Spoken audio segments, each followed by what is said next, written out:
to the Lord of Lords, to the risen champion Lord, to our chief shepherd of our soul, to our Redeemer and our healer, to our great provider, be all glory, be all honor, praises, the highest adoration, and thanksgiving that is due to your name, O Lord of God.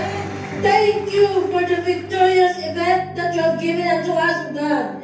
Thank you for your faithfulness and your goodness to your ministry and to your people. Thank you, Lord, for your excellent loving kindness. Thank you, Lord God, for your abundant grace and mercy. Thank you so much for everything, Lord. Thank you for the victory. Indeed, Lord, with all our heart, we give you all the praises and all the glory in the matchless name of our risen champion and Lord Jesus Christ, who was, who is, and is to come. Thank you so much, Father God, for giving us the victory. Indeed, in your name there is victory. Thank you once again for your visitation. Thank you once again, O God, hallelujah, for your fresh touch, O God, that we received this afternoon. Thank you, Lord God, sa iyong paghipo sa bawat isa. Thank you for ministering to each one of us. Thank you for meeting every needs of your people. Thank you for the very word, O Lord God, that you said in your word, if I will be lifted up here on earth, I will draw all men unto my feet. Indeed, Lord, you draw all men unto your feet, O Lord God, as we continually lifting up your holy name here on earth. Thank you, Lord God, for your servant whom you use, O God, the life of Pastor Joyce. Dimitilyo na siyang nag-deliver na iyong salita, O God. Thank you, Lord, for the word, O God, that she delivered in our midst. Thank you so much, O God, for your word promise, O Lord God, to each one of us,